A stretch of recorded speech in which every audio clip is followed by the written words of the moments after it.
Hi, welcome to mobileandgadget.com. Today I'm reviewing the Sony CyberShot DSC QX10. It's Sony's first style lens accessory, which is to be used with Android and iOS mobile phones, iPhones. Now first of all, before I show you the lens, I'll show you what it comes with. So you get the lens, you get an attachment accessory, which I'll show you more about in a second.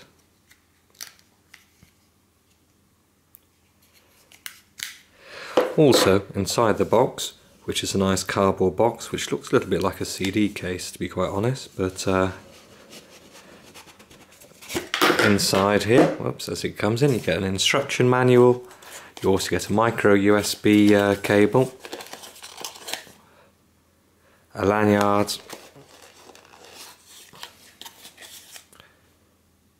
and that's basically it. So, the lens itself, this is, let's try and get that in focus for you. And of course it also comes with a battery inside, I should say. Let me show you that. Now here you have a battery which you can remove. Now Sony claims it'll one of these lenses will take roughly about 200 photos and about 25 minutes of video. So if you do find yourself out taking a lot of photos or video, then you can carry a spare one and a spare charger. These are quite easy batteries to find for about £15–20 if you look online. Also you can put micro SD cards in here, and this slot's just over here. There. Okay, so you can also, if you don't have a mobile phone handy, you can still take photos using this lens with that mobile phone. Switching it on. See there, and here's a little shutter button. You can also see the zoom button here as well. And if you look just over here, see if I can get this for you. No, of course I can't. But it also shows you a battery indicator as well. Okay, so how do you use this with a mobile phone? Well, I'll turn it off for a second. You open this up, attach it on here, and it's now connected. Okay, and for today I'm using this with an iPhone 5. Like I said, it can be used with Android devices. Now you attach it as so. You find that this thing pulls, whoops, let me show you a bit more clearly. You'll find that this pulls up here and grips on quite nicely. And you'll find it's quite a firm grip. It doesn't, it moves a little bit when you shake it, but it is a very firm grip. And it has little rubber grips on the inside there, so it won't damage your phone when attached. Now this does grip very well, but if you have a phone with a curved back, such as the HTC One, then you may find it'll wobble a little bit more. Okay.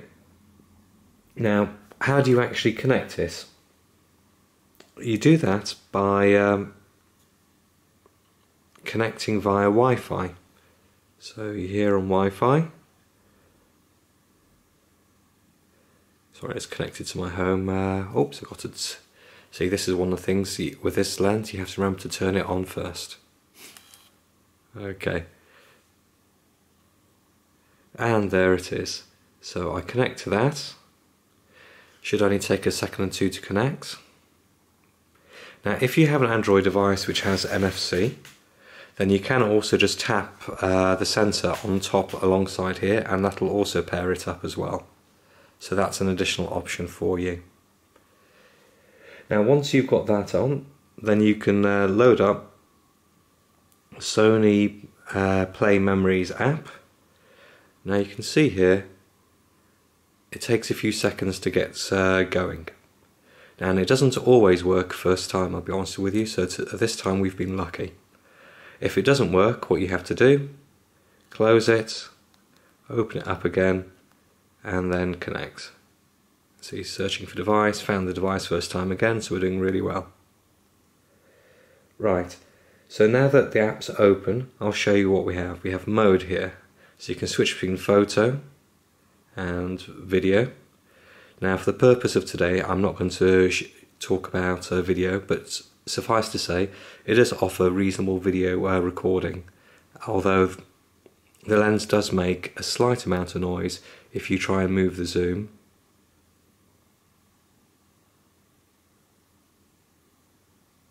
And you might be able to hear it when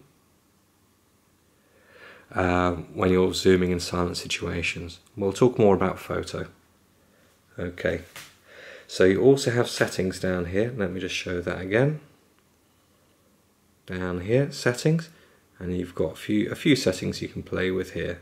Okay, that's probably the most interesting one to most people is going to be the self timer.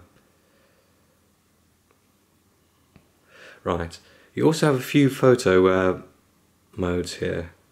You have intelligent auto, which I've used for all the photos today. Superior auto. Now this takes several pictures at once, combines them to make an optimized picture. Now this can lead to quite heavy processing and cause pixelation on some photos, but it is very useful if you have high contrast situations where you maybe have dark objects with a light background. So in those situations it may still be useful. You also have a programmable mode, but what you can actually change on here is the exposure.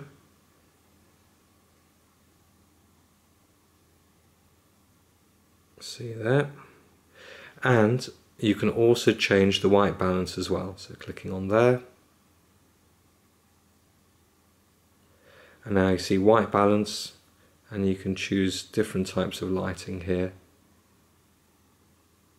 Right, but I'll just go back to auto white balance for now. Okay. Right, so putting that back into that.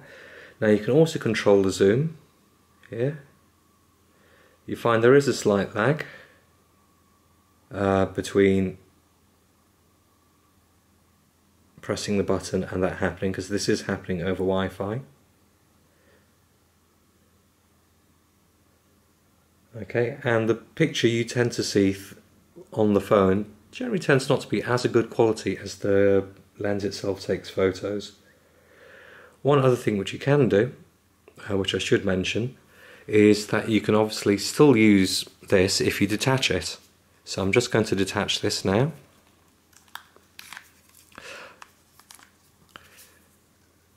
And you can see that I'm now moving the lens around. I can just put in interesting angles, which I may not be able to do. Oops, what have I done there? So yeah, you can see our carpet and some spare shoes down there. And you can put it up down here, and it's even very good for taking selfies. There you go. So that is the Sony DSC QX10. Now please have a look at the link for the further review, more sample pictures and further comments. Thank you very much for watching. Bye.